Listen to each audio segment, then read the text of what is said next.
sui giornali. Io mi limito a riferire alcuni dei fatti più recenti che poi preferirei approfondire durante il dibattito con il pubblico. Possiamo parlare per esempio di quello che è successo recentemente a Venezia con gli episodi legati alla penetrazione della malavita al Tranchetto a Venezia. Possiamo parlare della penetrazione qua nel Veneto alcuni mesi fa, scoperta la struttura di una costola dei Casalesi che era dedita a reati di tipo estorsivo. Possiamo parlare dell'eclatante sequestro di alcuni giorni fa in provincia di Padova, dove la DDA antimafia ha sequestrato 150 milioni di euro di beni intestati a una persona che viene considerata più una testa di legno che altro. E poi possiamo andare avanti all'inchiesta dell'antimafia lungo il percorso del Valdastico Sud per il trasporto e il deposito di rifiuti nocivi. Ma poi recentemente il giornale col quale collaboro, Vivox, ha portato all'attenzione dell'opinione pubblica un fatto secondo me molto grave, cioè la denuncia fatta in sede di commissione ecomafie dal comandante regionale del Corpo Forestale dello Stato, il quale ha detto due cose importanti. Ha parlato della gravità della situazione in provincia di Verona, a Pescantina, dove c'è una discarica gestita da una società, i vertici della quale a Milano sono indagati per traffico di rifiuti illeciti con l''ndrangheta, indaga la DDA antimafia di Milano. Ha parlato dei pericoli potenziali che possono sorgere lungo il cantiere della Pedemontana Veneta, proprio in relazione alla gestione delle terre di scavo e alla gestione e alla costruzione del fondo stradale. Sono cose gravi perché raccontate da un addetto ai lavori, da chi ha il polso della situazione.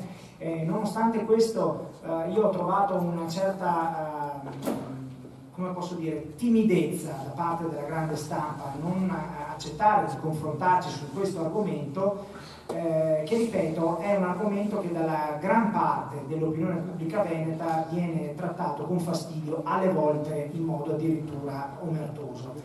Giusto per concludere un quadro, come posso dire, a tracce molto brevi, si può dire un'altra cosa. Il Veneto in passato, e ci sono anche le risultanze delle commissioni che ce lo dicono, appare in alcune situazioni quasi spartito tra le varie organizzazioni della criminalità organizzata. Per cui abbiamo l'Ovest, Verona, in parte Vicenza, con una forte presenza dell''ndrangheta. Abbiamo il Vicentino e parte del Veneziano con una forte presenza invece della Camorra, soprattutto nella sua componente casalese. Abbiamo una presenza della mafia siciliana molto dedita soprattutto al riciclaggio del denaro sporco. Sono questioni che sono state recentemente ribattute sulla stampa. Però c'è un ostacolo secondo me di natura anche psicologica in questo senso, perché spesso e volentieri le persone, quando io poi da giornalista giro nei bar, parlo nelle strade, nelle piazze, tante persone dicono sì, però c'è la crisi, questi portano comunque soldi. È un atteggiamento non solo sbagliato, ma pericoloso secondo me per gli stessi veneti, perché chi è in grado di portare capitale sporco e di lavarlo come posso dire, in un territorio che non si occupa particolarmente di questi temi, ha un vantaggio competitivo spaventoso. E questo che cosa significa? Significa che piano piano la criminalità organizzata avanza nel silenzio e alla fine si corre il rischio veramente di spiantare l'economia legale con quella illegale. Purtroppo da questo punto di vista, parlo in generale e dal punto di vista storico, la politica veneta ha sempre tentato di non dare troppo spazio a questo tema, e devo dire aiutata in qualche maniera dalle istituzioni, spesso dai prefetti, spesso da alcuni procuratori, i quali hanno giudicato l'eventuale presenza di soggetti legati alla criminalità organizzata come un fatto marginale. Di queste cose ci parlerà poi molto approfonditamente il professor Guidotto.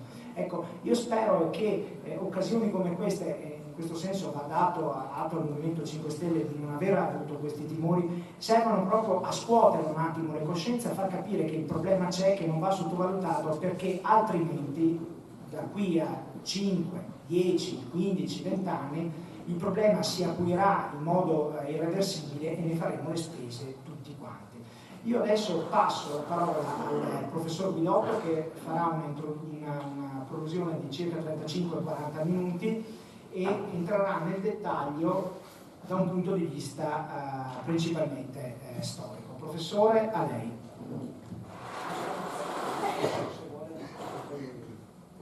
Meglio questo, ma preferisci la stampa?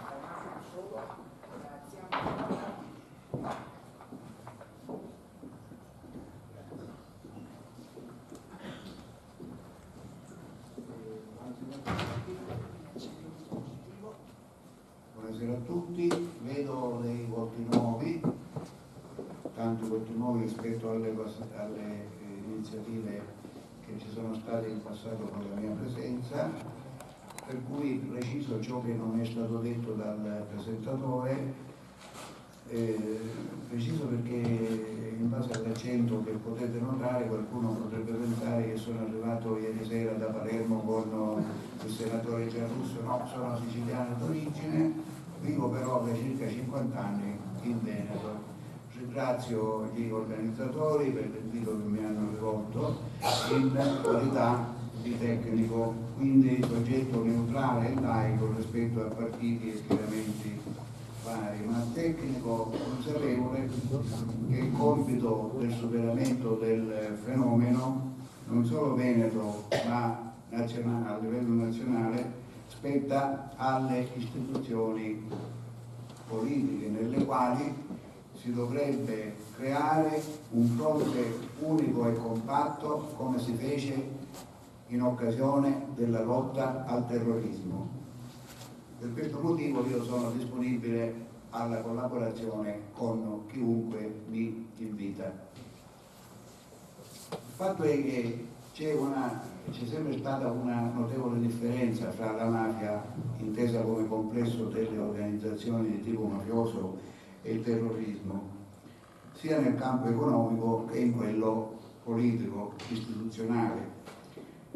Nei confronti di una banca, per raggiungere i propri scopi di finanziamento, cosa fa il terrorista?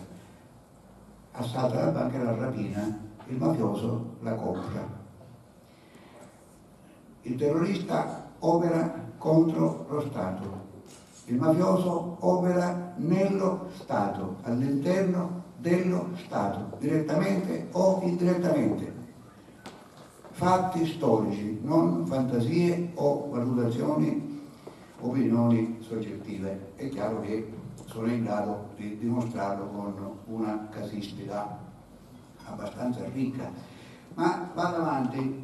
È stato un senatore veneto che nel 1976, da presidente della commissione antimafia, il senatore Luigi Carraro di Padova, già docente di diritto, che sottolineò nella sua relazione che la connotazione specifica del fenomeno mafioso è sempre stata costituita dalla incessante ricerca di un collegamento con i pubblici poteri, nel sud come nel centro-nord.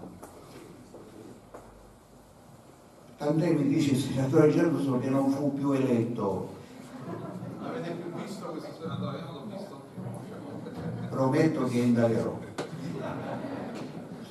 Rapporto, collegamento con i pubblici poteri, ma soprattutto con il potere politico rappresentativo, quindi parlamentare, governativo, amministrativo. Collegamento sistematico e continuativo, quindi storico, con conseguenti grandi delitti a partire dal 1861, cioè a qualche mese dall'insediamento del primo Parlamento del Regno d'Italia, quando si verifica a Palermo il primo attentato nei confronti di un magistrato coraggioso e onesto, mandante un parlare dell'area governativa, un parlamentare dell'area governativa. Presidente del Consiglio e Ministro dell'Interno sanno tutto ma non fanno niente, ma non sono siciliani. Presidente del Consiglio è Ricasoli, fiorentino. Ministro dell'Interno è Minghetti, emiliano, meglio bolognese. E allora come la mettiamo? La politica dello struzzo era già iniziata. L'anno dopo un sacerdote veneto del Trevigiano, Benedetto Zenner, cappellano militare in Sicilia a seguito delle truppe regge, illustra con alcune lettere al governo di Torino varie forme di attività mafiose, compresa la mafia degli appalti, 1863. 5 anni dopo toccò a un parlamentare vicentino, Cristiano Lobbia di Asiago, la promozione di una inchiesta parlamentare sullo scandalo dei tabacchi. Il governo aveva concesso a un gruppo di imprenditori la gestione della produzione e della vendita dei tabacchi in regime di monopolio, ma a suon di bustarelle. Quindi storicamente i veneti possono essere orgogliosi nel dire che hanno avuto due primati nell'Ottocento, uno nel campo della mafia e uno nel campo della corruzione, ma non mi risulta che tutti i veneti siano così sensibili da organizzare iniziative come questa. Quindi c'è da ringraziare coloro i quali li organizzano, perché la soluzione del problema interessa a tutti. E io mi auguro in questo senso che i parlamentari veneti e vicentini in particolare seguano questi esempi, segnalando al governo con interrogazioni parlamentari o altre iniziative anche casi di presunta corruzione, di presunta infiltrazione mafiosa, ma anche di eventuali carenze o irregolarità che si verificano nell'azione di contrasto di mafia e corruzione da parte di investigatori o in ambito giudiziario, o anche eventuali ambiguità in questi due ambienti molto delicati, perché qualche caso c'è già stato qua nel Vicentino, arresti di appartenenti alla Guardia di Finanza di vario grado, chiacchiere nei confronti di un sostituto procuratore che ebbe rapporti indiretti con un grande truffatore che operava qua nel Vicentino, aveva rapporti con mafiosi, un certo Poidimani che si proclamava principe non so di quale contea inglese, eccetera. Il passaggio di un sostituto procuratore all'attività avvocatizia, perché altrimenti rischiava di essere buttato fuori. Non faccio il nome, ma sono convinto che i vicentini si ricordano bene di quando questo avvocato, questo sostituto procuratore, accompagnò un colonnello dei carabinieri della finanza a casa di un imprenditore di Arzignano, però quando l'imprenditore gli diede soldi lui era nell'altra stanza, forse stava facendo la pipì il sostituto procurazione, fatti suoi. Poi ci sono state chiacchiere in occasione del passaggio del patrimonio dell'avvocato Fioretto, ucciso in modo misterioso, tant'è che non si conoscono né mandanti né esecutori, si sa soltanto che il patrimonio è passato ad altri e a buoni intenditori, poche parole. Ecco, in questo senso, nel senso di acquisire notizie utili, Marco Milioni è un giornalista competente e coraggioso, è una miniera di notizie, una miniera, non a caso si chiama Milioni, insomma. E allora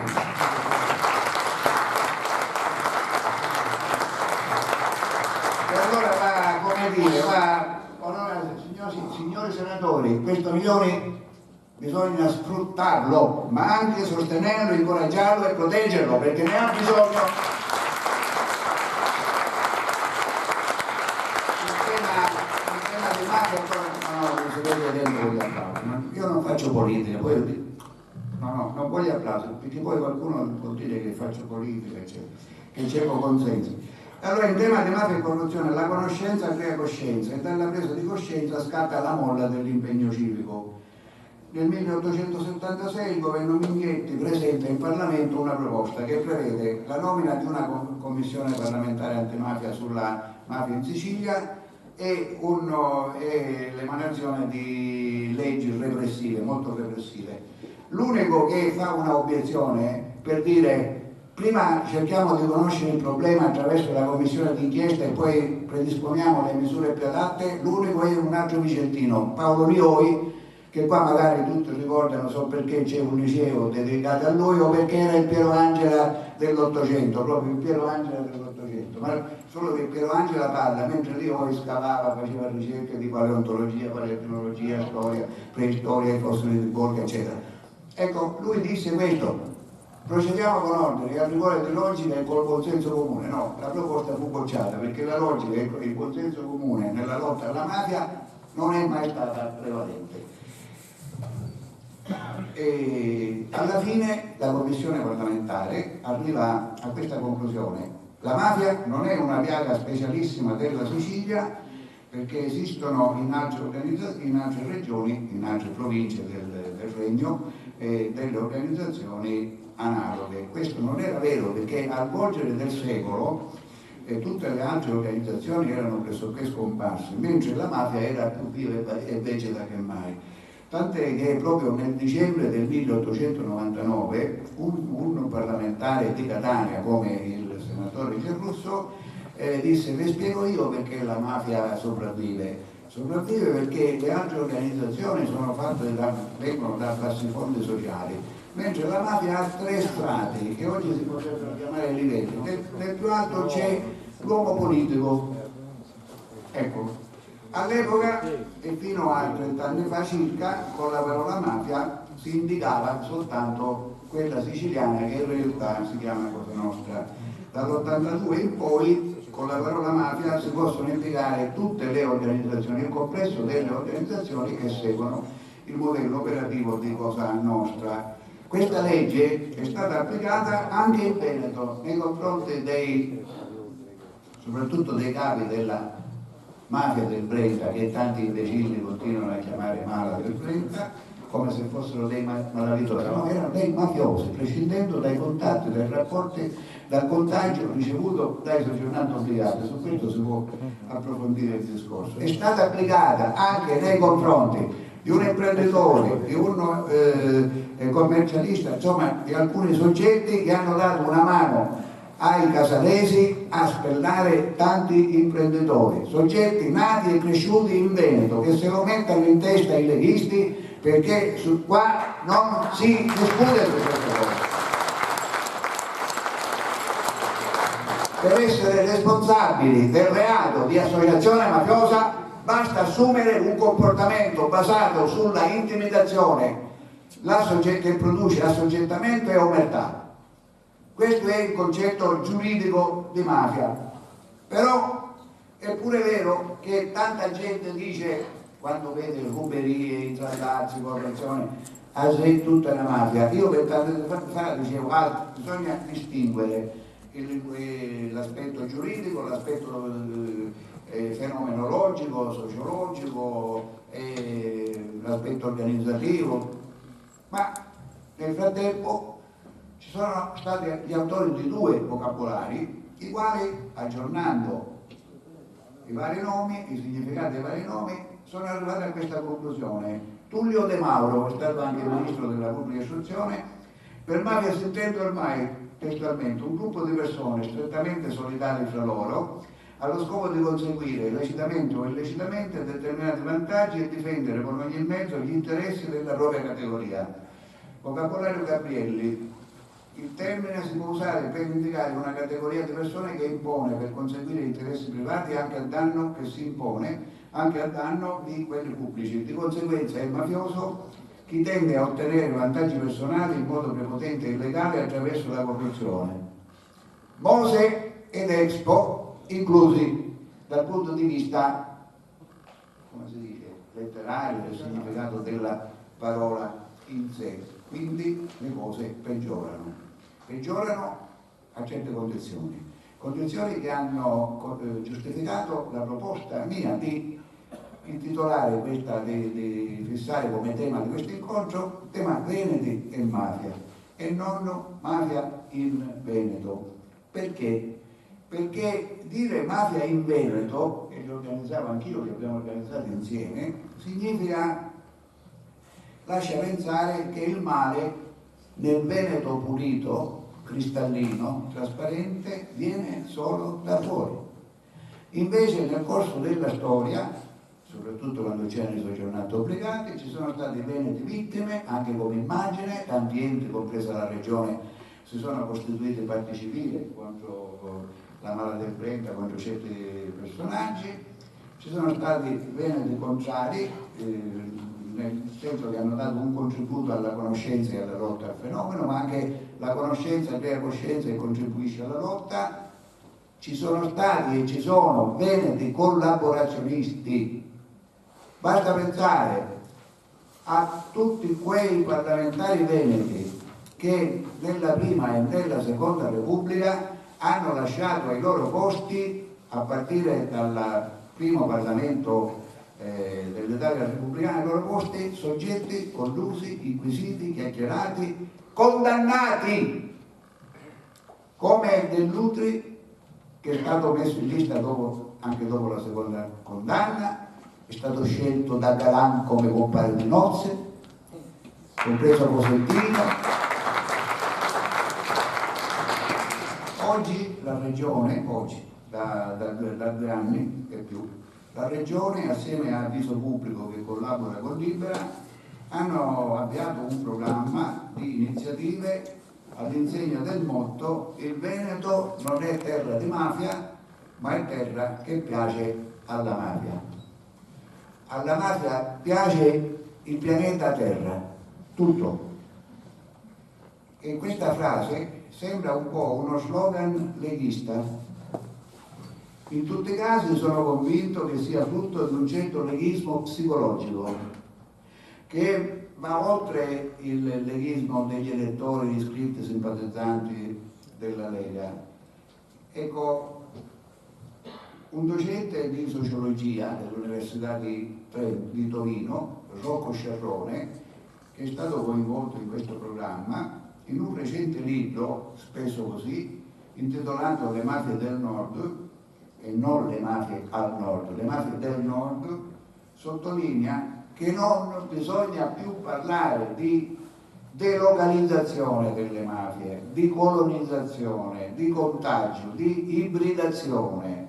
Contano di più, dice lui a seguito di una analitica inchiesta sociologica nelle varie regioni del centro-nord, contano di più l'accoglienza e l'ospitalità che ricevono nell'ambiente, perché mi pare che è scritto anche nel Vangelo: non buttare il seme sulla roccia nuda. Se il seme mafioso, il virus arriva in un terreno impermeabile, se non c'è il terreno fertile non attecchisce. È chiaro, ma è logico.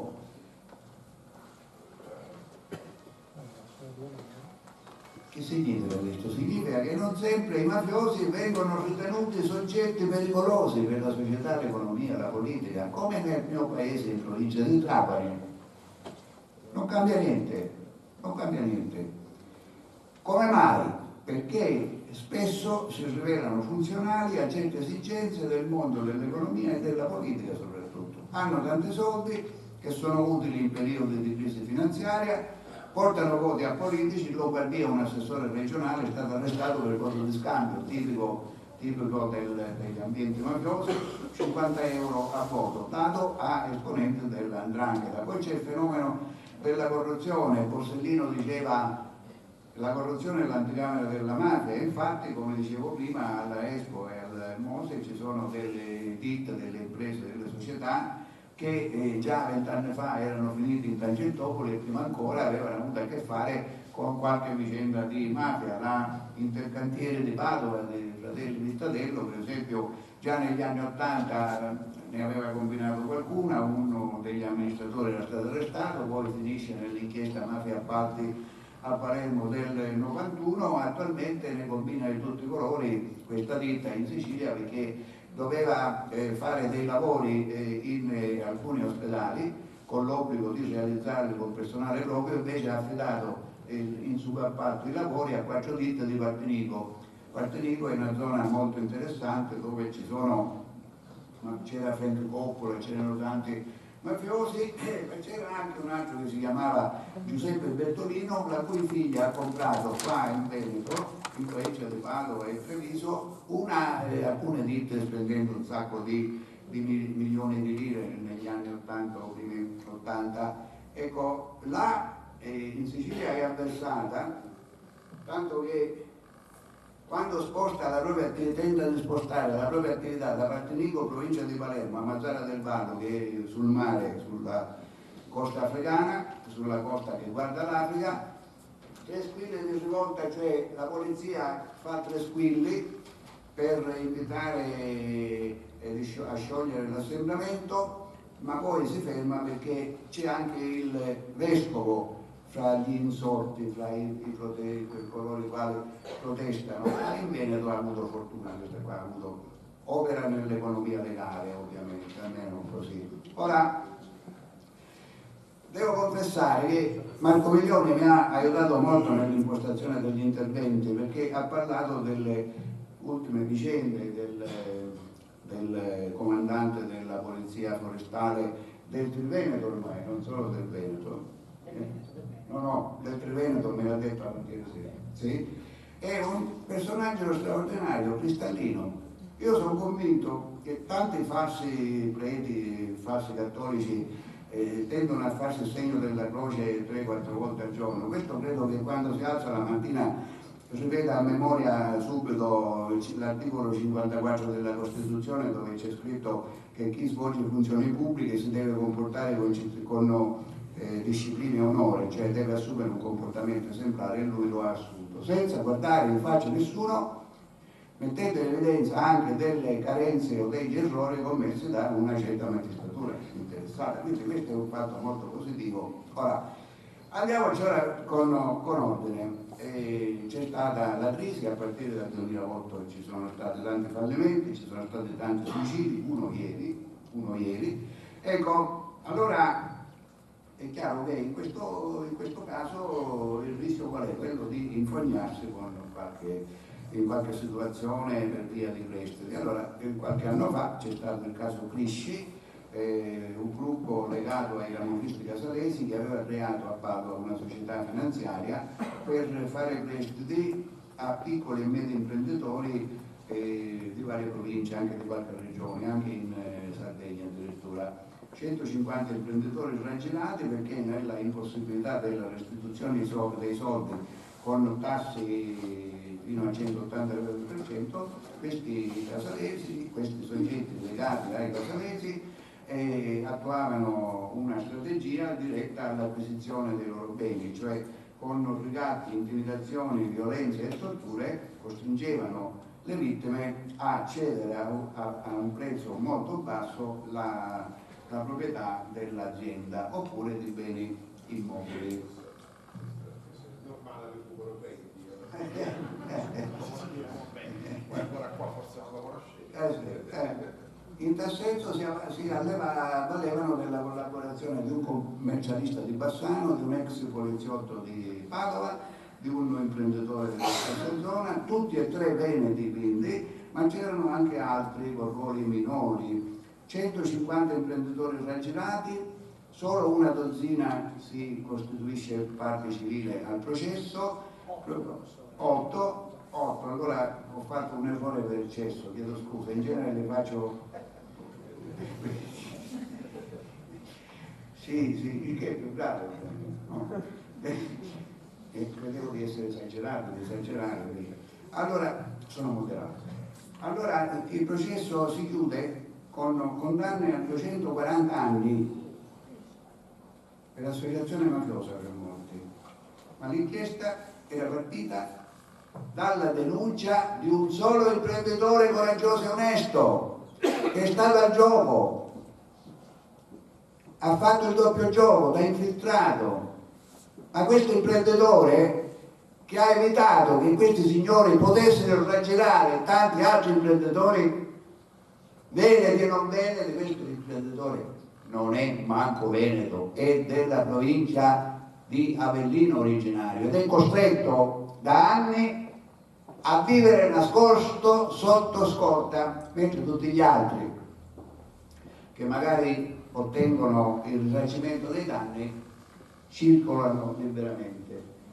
Ecco, questo purtroppo è un sintomo di grande omertà, non perché lo dica io, ma perché lo hanno detto tante autorità, parlando proprio di questo.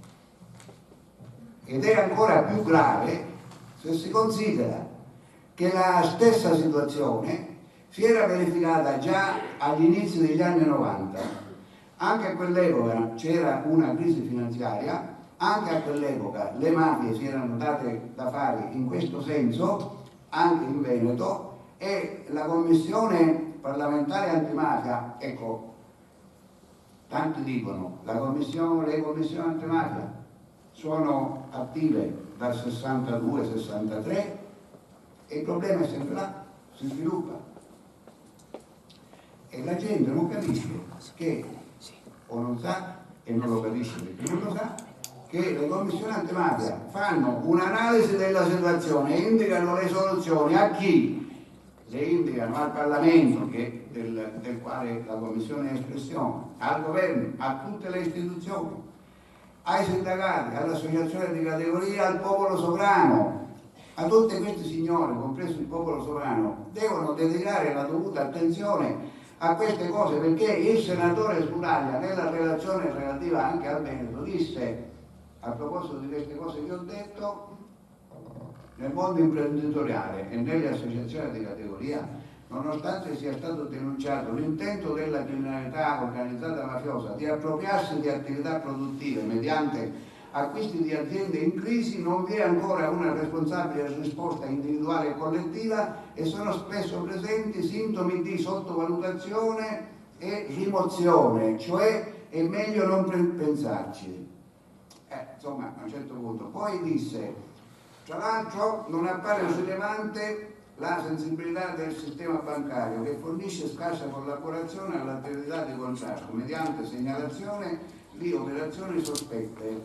Guarda caso, proprio qua a Vicenza nel 1994, gennaio, Vicenza Oro, in corso, un'inchiesta partita da Firenze porta alla scoperta di una grande marachella.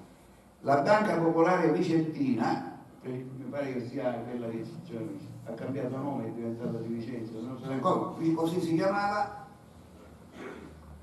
era passata. Nella Banca Popolare Vicentina erano passati circa 11 miliardi di vecchie lire di narcodollari, dei narcotrafficanti colombiani che avevano fatto anche acquisti in aziende orfe disseminate tra Vicenza e Bassano. Ecco, il capobanda e altri furono infatti arrestati proprio a Bassano. Oro, lo dico per inciso, anche contrabbando di argento grezzo. Argento grezzo, dovete considerare che negli anni 80 ci fu una grande inchiesta internazionale, Pizza Connection, perché la droga veniva venduta nelle pizzerie americane e poi c'era un polmone finanziario, una società localizzata in Svizzera, la Traex, che apparteneva a Vito Roberto Palazzolo, il cassiere dei Corleonesi, Luciano Liggio, Provenzano e Totorlina. Ebbene, questa società poi è passata di mano e è stata utilizzata per riciclare i soldi provenienti dai tabacchi, dal contrabbando di tabacco con la Macedonia, eccetera, e poi questi soldi venivano investiti in argento grezzo qua a Vicenza, con diramazioni a Treviso e Padova. Ma bisogna sottolineare, perché ancora la cosa grossa è questa, che questo Roberto Vito Palazzolo, che poi si trasferì in Sudafrica, è stato arrestato in Thailandia attraverso l'intreccio dell'inchiesta diciamo che puntava alla sua cattura con l'inchiesta su Belsito, l'amministratore della Lega, il quale aveva comprato diamanti in Africa per conto di alcuni parlamentari della Lega. E Roberto Vito Palazzolo è proprietario di miniere di diamanti e di aziende di lavorazione di diamanti. È cittadino sudafricano, si vede dalla faccia, no? Con tutto il rispetto per gli africani, è cittadino ed è amico di tanti politici. Qua si chiamano skate, non lo so. Skate. E si dice ischei se skei e non si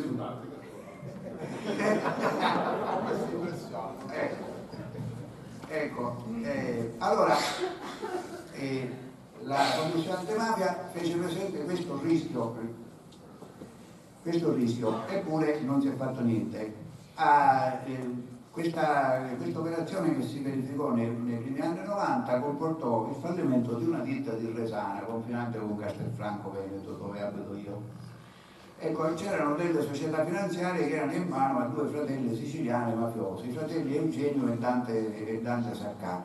Uno di questi era in contatto con Licio Gelli, il capo della loggia P2, ma questi due avevano alle spalle dei mafiosi d'alto bordo, Lorenzo Nuvoletta e Antonio Bardellino. Nuvoletta era legato ai corleonesi perché c'erano questi Nuvoletta e Bardellino, avevano la doppia affiliazione, erano capi clan della Camorra affiliati anche a Cosa Nostra, per cui i capi di Cosa Nostra avevano il monopolio della strategia delle varie organizzazioni. Bardellino invece è stato fondatore e capostorico dei Casalesi. Casalesi sono quelli che hanno raggirato gli imprenditori a Padova, tutti arrestati. Allora la gente dice Gelli ma Gelli avevano rapporti con Gelli, sì, perché ogni tanto andavano a dormire. Allora ora qua il senatore non sa che qua quando c'è un blitz, un'operazione che porta arresti, la gente le chiede, vanno a messa, leggono in fretta, ma come anche li acciappati, un corno dico io, perché poi questi qua usciti sono stati riacciappati nel 2010 e nel 2011, cioè a distanza di 20 anni, quindi il discorso diventa serio. Gli stessi metodi sono stati attuati, ecco, poi c'è l'imitazione di questi metodi, ma non da parte di altri mafiosi, da parte di soggetti ritenuti persone per bene fino a quando non li hanno beccati. Cosa è successo? È successo che addirittura un gruppo di persone faceva questi raggiri per far fallire le aziende, eccetera, e fra questi i due che contattavano gli imprenditori, i polli da spellare, erano i titolari di due società della provincia di Rovigo che avevano ricevuto contributi comunitari. Quindi uno era stato segretario della Confartigianato di Rovigo ed erano stati coinvolti anche nello scandalo Aerobic, che è un consorzio di sviluppo del Basso Veneto. Ora, a un certo punto, perché tiro fuori queste cose? Le tiro fuori per far capire che siamo come se prendessimo da un paniere delle ciliegie in maggio. Ecco, si parlava di Nuvoletta era quello che assieme a un nome non nuovo, perché? Perché negli anni '80 operava in Veneto una società di napoletani, la società Agizza, dei fratelli Agizza e Romano, che erano collegati con questo Lorenzo Nuvoletta nel settore dei lavori di pulizia e di smaltimento di rifiuti, anche nel Bassanese, a Rosà. La società aveva vinto gli appalti per la pulizia dei palazzi sede del Consiglio regionale Veneto, della Giunta regionale Veneto, del compartimento ferroviario di Venezia, all'epoca quelli che contavano di più nel settore erano Carlo Bernini e un altro che erano stati tutti e due ministri dei trasporti, Tegamo. Azienda trasporti pubblici di Padova vinse la gara per una lira di differenza con un'altra, la sede dei vigili del fuoco. A Rosà avevano avviato trattative col proprietario di una cava da usare per raccogliere i rifiuti del Bassanese, la cava Castellano, che il titolare aveva debiti con il comune. Allora i sindaci della zona del Bassanese interessati avevano detto a Lorenzo Signori di soprassedere, che era sindaco, sì, costa molto facile, perché così se si risolve il problema risolviamo il problema anche nostro, tanto non sono soldi tuoi. Ma siccome questo Lorenzo Signori, che purtroppo non vedo, aveva ed ha un brutto vizio, è una persona onesta, quindi questo è ritenuto un vizio in certi ambienti, ha insistito nella sua intransigenza, ha fatto ripetuti inviti al tizio per pagare, quello non paga, quindi fa una denuncia, ma siccome si era messo contro la linea degli altri sindaci, tutti democristiani, e là era un peccato mortale che un democristiano si mettesse contro il vento che tirava, e allora nasconde, conserva la copia della denuncia in un cassetto, nel cassetto della posta riservata, chiuso con doppio, col catenaccio, con la chiave, eccetera. A un certo punto c'è un vertice di sindaci a Bassano, sono presenti, guardate caso, due carabinieri con la bandoliera, La bandoliera non serve a niente, io lo so perché appartengo a una famiglia da 5 generazioni, non serve a niente, la mettono là per far capire noi qua siamo in servizio, no? Ma qua sta la divisa, no? Vabbè. E allora ci sono anche due soci della società, che era la... A un certo punto uno dei due soci, durante una piccola pausa, il sindaco Signori non aveva parlato, questo tira fuori la pistola dalla tasca, la mostra, non la punta, e dice a Signori: se ti vedo fuori ti sparo in bocca. I carabinieri non si sono mossi. L'unico che ha reagito è stato uno dei sindaci più anziani, il sindaco di Mussolente, non mi ricordo come si chiama, ma farei il nome. Questo è commissione d'ufficio da parte dei carabinieri, no? Eppure non successe niente. E poi dopo qualche giorno li arrestarono, non solo, ma dopo qualche giorno arrivò un certo Fabris, che all'epoca era importante, non so se è quel tizio che è al Mose attualmente o è un altro Pietro Fabris di Bassano, quello grasso, quello...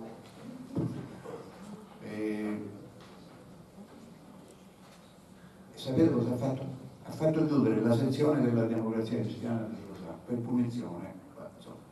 Ecco, chi c'era dietro questi camorristi? I padrini erano Paolo Cirino Comicino e Enzo Scotti, il quale Enzo Scotti disse: no, io non c'entro assolutamente. Poi gli inquirenti hanno trovato delle foto in cui era con questi a Cizza, allora la magistratura affida a colonnelli della finanza del cibo specializzati in materia a fare approfondimenti, si perdono le fotografie e finiscono sotto inchiesta i due colonnelli. È chiaro però che in regione all'epoca non c'erano Paolo Cirino, Comicino e Scotti, c'era Carlo Bernini, che ha concluso l'attività politica da corrotto e è passato ad altra vita, dubito che sia andato in paradiso se esiste, da un carrozziere, perché era presidente della società, della compagnia aerea Maier, chiuso in bellezza. Ora, una volta dice, allora, queste notizie sono, cioè il fatto che trovano ospitalità ambientale è una cosa nuova? No, perché nel 2005 il procuratore Grasso di Palermo, all'epoca in cui stava andando a Roma alla direzione nazionale antimafia, disse: dalle nostre inchieste risulta che ci sono imprenditori del sud che vanno al nord per fare appalti, ottenere appalti e fare affari, e dal nord che scendono al sud per lo stesso motivo. Se un procuratore antimafia parla di affari e appalti, parla di affari e appalti che hanno a che fare con le varie mafie. E infatti nel 2009 dichiara circa la metà delle 123 inchieste portate avanti dal 2002 ad oggi, al 2009, hanno dimostrato che l'ecomafia non c'è soltanto in Campania, ma in tutta Italia. Ci sono rifiuti che da nord vanno a sud e viceversa, anzi sono le stesse le aziende del nord Italia, principali produttrici di rifiuti industriali, che cercano nell'illegalità il modo per risparmiare sullo smaltimento. Quindi a un certo punto si verifica il caso che i fratelli del Gavione, fratello e sorella e dintorni, abitanti un po' a Treviso, un po' a Venezia, vengono arrestati uno dopo l'altro per problemi nello smaltimento dei rifiuti, sono stati indagati in Campania e in Calabria. A Napoli avrebbe il fratello fatto soldi a palate sfruttando i disagi della popolazione per l'insufficiente smaltimento dei rifiuti. Vi ricordate quando c'erano i chiodi, i fuochi per le strade? Ecco, e ha sfruttato anche le difficoltà del sindaco e del governatore della Campania, che non potevano insomma risolvere il problema dall'oggi al domani. Ci fu la complicità di liberi professionisti e funzionari di banca di Padova e di Venezia, pure indagati, e indubbiamente nel settore ci sguazzò anche la 'ndrangheta e la camorra in Campania e in Calabria. La stessa magistratura campana nel 2002 aveva avviato un'inchiesta per traffico di rifiuti tossici, indagati a vario titolo 20 imprenditori veneti di vario livello, Responsabilità che andavano dall'inquinamento di falde acquifere al disastro ambientale all'associazione di tipo mafioso camorristico per legame con la camorra. Fra gli indagati, fra 20 imprenditori, c'erano i Vidori di Vidor, Treviso, il solito Carlo Valle, amico di politici veneti, anche condannato in precedenza a Venezia. A Napoli però alla fine l'hanno fatta tutti franca. Per prescrizione dei reati era passato troppo tempo e per cambio di reati in multe pecuniarie, derubricazione si dice in termini. Morale della favola, i comportamenti ci sono stati erogatori di veleni, ma formalmente non hanno avuto la pena che meritavano. Un altro caso molto interessante è quello di Alessandro Rossato, nato a Permunia, provincia di Venezia, arrestato nel 2005, poi un'altra volta nel 2006. A un certo punto, mesi fa, è stato arrestato nell'ennesima operazione disposta dalla Procura di Reggio Calabria, perché aveva creato delle società in Calabria e il capitale sociale era mescolato, era suddiviso in varie parti, qualche parte era dei soggetti locali ndranghetisti, collaborava con società che facevano capo all''ndrangheta ed è stato arrestato per l'ennesima volta. È stato arrestato per l'ennesima volta. Allora come reagisce la stampa? Il ruolo della stampa ha un'importanza notevolissima, perché fa prendere coscienza e fa capire al cittadino che è anche suo dovere partecipare alla soluzione dei problemi di interesse generale. Sulla stampa appare un articolo ottimo dell'onorevole Naccarato del Partito Democratico in cui scrive: questo Rossato è il classico esempio dell'imprenditore veneto che crea le condizioni per favorire la penetrazione di capitali mafiosi in Veneto. Pierpaolo Romani, direttore di Avviso Pubblico, che va in tandem con Libera, scrive: in occasione dell'ultima operazione ci sono stati arresti anche in Veneto. Chi legge una frase del genere è portato a pensare che ci sono stati molti arresti in Veneto di calabresi che sono in vacanza con l'amante a Venezia o vanno al carnevale oppure risiedono in Veneto. No, era uno solo, era Alessandro Rossato. Peggio ancora la Tribuna e il Mattino in Nuova Venezia, dove il giornalista dice: è stato arrestato Sandro Rossato, calabrese trapiantato in Veneto, e invece è sempre stato cittadino, nato, cresciuto e vissuto a Permunia. L'ultimo caso di inquinamento, e poi passo la parola agli altri, di inquinamento è quello di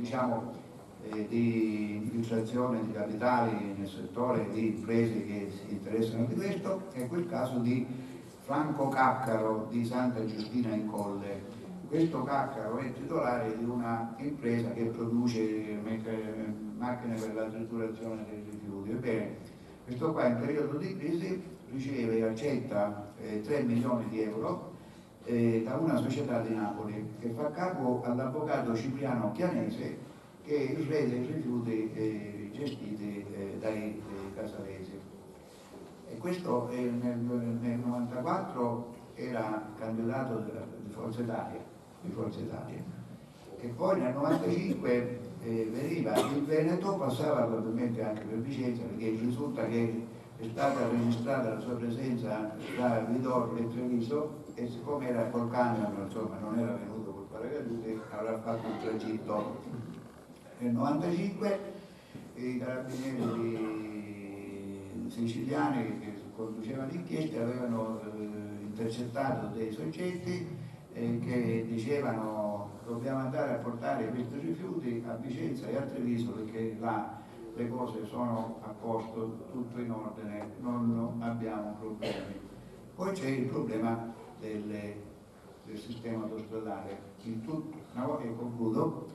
Una volta mi pare, se non ricordo male, ma se ricordo male io poi mi corrigerete, diceva il Papa, una volta Grillo disse: Siete tutti circondati. E dubito che volesse imitare Antonio Teiero Molina, il colonnello che entrò in Parlamento con la pistola per fare un colpo di Stato. Voleva dire: guardate che vi controlliamo, noi qua a Vicenza ci troviamo nella situazione opposta, siamo tutti circondati, perché nei lavori che si svolgono nelle autostrade attorno a Vicenza, compresa quella che porta a Verona, porta a Trento, ci sono delle imprese, non dico finotore di mafia, ma che in qualche modo sono rimaste invischiate in vicende di mafia. Finora mi fermo qua, altrimenti mi piacciono dire.